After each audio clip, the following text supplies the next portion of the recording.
Hello বন্ধুরা, আশা করি সকলে ভালো আছেন। লাউ খাওয়া কিন্তু আমাদের স্বাস্থ্যের পক্ষে ভীষণই ভালো। তাই আজকে একটা লাউয়ের ব্রেকফাস্ট রেসিপি নিয়ে এসে হাজির হয়েছি। বানানোটা একেবারেই সোজা। এখানে কিন্তু পুরো লাউটা আমার লাগবে না। লাউয়ের সামনের দিকের কিছুটা অংশ আমি কেটে নিলাম। এই টুকরোটা দিয়েই কিন্তু আজকে সকালে ব্রেকফাস্টটা হয়ে যাবে। 3 থেকে 4 জনের ব্রেকফাস্ট কিন্তু এই লাউয়ের টুকরোটা দিয়েই হয়ে যাবে। লাউয়ের খোসাটা আমি আমি ছাড়িয়ে নিচ্ছি একটা পিলারের সাহায্যে। এবার লাউটাকে আমি টুকরো টুকরো করে কেটে নিচ্ছি। ইচ্ছে করলে আপনারা গ্রেটারের সাহায্যে গ্রেট করেও নিতে পারেন। দেখুন ছোটো ছোটো টুকরো করা হয়ে গেছে। এবার একটা মিক্সার গ্রাইন্ডার নিয়েছি, তার ভেতরে লাউয়ের টুকরোগুলো আমি দিয়ে দেব। একবারে সমস্ত লাউয়ের টুকরোগুলো গ্রাইন্ড করতে পারবো না, মানে কিছুটা পরিমাণ দিলাম, বাকিটা ব্যাচে ব্যাচে করতে হবে। এখানে আমি 1 বাটি পরিমাণ সুজি নিয়ে নিয়েছি। সুজিটাও আমি কিছুটা দেব, কিছুটা পরের ব্যাচের জন্য রেখে দেব। এখানে হাফ বাটির মতো সুজি আমি লাউয়ের টুকরোর ভেতরে দিয়ে দিচ্ছি, মানে গ্রাইন্ডারের ভেতর দিয়ে দিলাম। আর বাকিটা রেখে দিচ্ছি পরের ব্যাচে লাউটা যখন গ্রেট করব তখন দেব। এখানে দিয়ে দিচ্ছি 1 ইঞ্চি পরিমাণ আদা কুচি, আর দিয়ে দিলাম কতগুলো কাঁচা লঙ্কা। সুন্দর একটা ফ্লেভার আসবে কাঁচা লঙ্কা দিলে পরে। এবারে আমি এর ভেতর দিয়ে দিচ্ছি 2 টেবিল চামচ মতো জল। এবার এটাকে আমি গ্রাইন্ড করে নিচ্ছি। দেখুন কত সুন্দর একটা স্মুথ পেস্ট তৈরি হয়ে গেছে। একটা বোলের ভেতর রেখে দিলাম, বাকি লাউটাকেও একইভাবে গ্রেট করে বোলের ভেতর রেখে দিয়েছি। এখানে 4 টেবিল চামচ মতো টক দই আমি মিশিয়ে দিলাম, আর দিয়ে দিচ্ছি 1 টেবিল চামচ মতো লবণ। এবারে সব কিছু খুব ভালো করে মিশিয়ে নিচ্ছি। দেখছেন তো বন্ধুরা, কত সুন্দর একটা টেস্টি রেসিপি তৈরি হয়ে যাচ্ছে। মাত্র 10 মিনিটের মধ্যেই কিন্তু এই ব্রেকফাস্ট রেসিপিটা আপনারা তৈরি করে ফেলতে পারবেন। খুব ভালো করে সব কিছু মিশিয়ে নিচ্ছি। এবারে ঢাকা দিয়ে মিনিট 10 রেখে দেবো, তাহলে সুজিটা কিন্তু অনেকটাই ফুলে যাবে। 2খানা মাঝারি সাইজের পেঁয়াজ নিয়ে নিয়েছি, পেঁয়াজের খোসাটা কেটে বাদ দিয়ে দেব। এবার পেঁয়াজটাকেও আমি কুচি কুচি করে কেটে নিচ্ছি, পাতলা পাতলা করে কেটে নিলাম। আমি যে পরিমাণ লাউ নিয়েছি তাতে 2খানা পেঁয়াজই যথেষ্ট। আপনারা যদি লাউয়ের পরিমাণটা বাড়ান তাহলে পেঁয়াজের পরিমাণটাও বাড়িয়ে দেবেন, তাহলেই কিন্তু রেসিপিটা টেস্টি হবে। দেখুন কাটা পেঁয়াজগুলোকে আমি সরিয়ে রাখছি। আমি বেশ খানিকটা ধনেপাতা কুচি কুচি করে কেটে নিচ্ছি। ধনেপাতাটা দিলে পরে কিন্তু দারুণ সুন্দর একটা টেস্ট আসবে। মিনিট 10 হয়ে গেছে। এবার দেখুন সুজিটা কিন্তু অনেকটাই ফুলে উঠেছে। আবার একটু নাড়াচাড়া করে নিচ্ছি। এবারে এর ভিতরে আমি দিয়ে দিচ্ছি কুচনো পেঁয়াজটা, আর এর ভিতরে দিয়ে দেব ধনেপাতা কুচিটা। এবারে এর ভিতরে দিয়ে দিচ্ছি খানিকটা কাঁচা লঙ্কা কুচি, আর 1/4 টেবিল চামচ মতো হলুদের গুঁড়ো দিলাম জাস্ট কালারের জন্যে। আর সামান্য একটুখানি জিরে, 1/4 টেবিল চামচ মতো জিরে দিলাম, 1/4 টেবিল চামচ মতো কালো জিরেও দিয়ে দিলাম, 1 টেবিল চামচ মতো চাট মশলা দিলাম, খুব সুন্দর একটা টেস্ট আসবে। আর হাফ টেবিল চামচ মতো বিট লবণও দিলাম এর ভেতরে। 1 টেবিল চামচ মতো বেসন দিলাম, 1 টেবিল চামচ বেশি দিয়েছি, 1.5 টেবিল চামচ মতো বেসন দিয়েছি। দিয়ে আবারও সব কিছু খুব ভালো করে মিশিয়ে নিচ্ছি। বেসনটা দিলাম বাইন্ডিংসের কাজ করবে। আবারও খুব ভালো করে হাতা দিয়ে মিশিয়ে নেব। যেসব বন্ধুরা রেসিপিটা দেখছেন অথচ এখনও আমাকে সাবস্ক্রাইব করেননি, তাদেরকে আমি রিকোয়েস্ট করবো আমার চ্যানেলটা সাবস্ক্রাইব করার জন্যে। পাশে থাকা বেল আইকনটা অবশ্যই ক্লিক করে দেবেন, তাহলে আমার রান্নার নোটিফিকেশানটা আপনারা চটজলদি পেয়ে যাবেন। খুব ভালো করে মিশিয়ে নিয়েছি।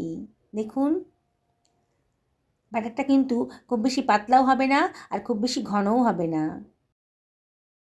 আরও টেস্টি বানানোর জন্য 1 টেবিল চামচ মতন গোলমরিচের গুঁড়ো দিয়ে দিলাম এর ভেতরে। আর এর ভেতরে দিয়ে দিচ্ছি হাফ টেবিল চামচ মতো ইনো। ইনো যদি না থাকে তাহলে খাবার সোডাও দিতে পারেন। এবারে ইনোটাকে অ্যাক্টিভ করার জন্যে 1 টেবিল চামচ মতো জল দিয়ে দিলাম। ইনোটা অ্যাক্টিভ হয়ে গেছে, আর কিন্তু বেশিক্ষণ এই ব্যাটারটাকে রাখা যাবে না। এখন চটপট কিন্তু আমাদেরকে ভেজে ফেলতে হবে। আবারও সব কিছু খুব ভালো করে মিশিয়ে দিলাম। দেখুন কতটা ফ্লাপি হয়ে গেছে, কতটা ফুলে উঠেছে ব্যাটারটা।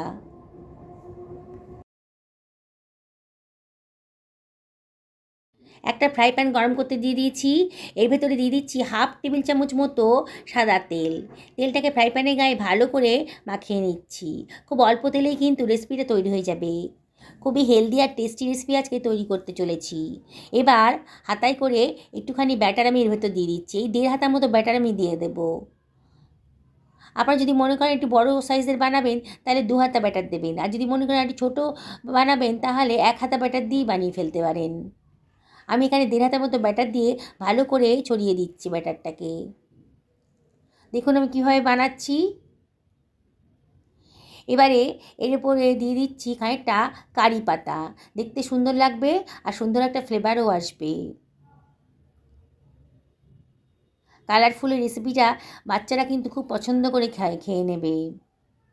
এবার ওপর থেকে আমি ছিটিয়ে দিচ্ছি একটুখানি কালো জিরে, দেখতে ভালো লাগবে, আর একটুখানি সাদা তিলও দিয়ে দিলাম।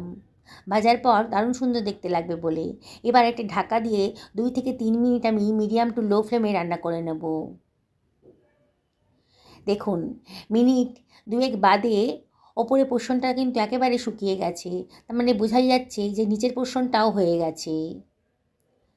আমি আবারও 1/2 টেবিল চামচ মতো তেল ওপর থেকে ছিটিয়ে দিলাম, দিয়ে এটাকে আমি পাল্টে দেবো, ওলট পালট করে দেবো আর কি। তেলটা ভালো করে মাখিয়ে নিয়েছি ওপরের পোর্শনে। এবার এটাকে আমি উল্টে দিয়েছি। দেখুন নিচের পোর্শনটা কি সুন্দর করে ভাজা হয়ে গেছে, সুন্দর একটা কালারও চলে এসেছে। এইভাবে চেপে চেপে ধরবেন, তাহলে খুব ভালো করে ভাজা হয়ে যাবে। খুব অল্প তেলেই কিন্তু এটা ভাজা হয়ে যাচ্ছে, দেখছেন তো কত সুন্দর দেখতে লাগছে। ভাজা হয়ে গেছে, এটা আমি সরিয়ে রাখলাম। আমি আর একটাও বানিয়ে দেখাচ্ছি আপনাদেরকে। আবারও সামান্য একটু তেল দিয়ে দিয়েছি। আগেবার 1/2 টেবিল চামচ মতো তেল দিয়েছিলাম, এবার কিন্তু 1/4 টেবিল চামচ মতো তেল দিয়েছি। দিয়ে আবারও ব্যাটারটা দিয়ে একটু ছড়িয়ে দিচ্ছি। বন্ধুরা রেসিপিটি যদি ভালো লাগে তাহলে লাইক শেয়ার কমেন্ট করতে কিন্তু ভুলবেন না।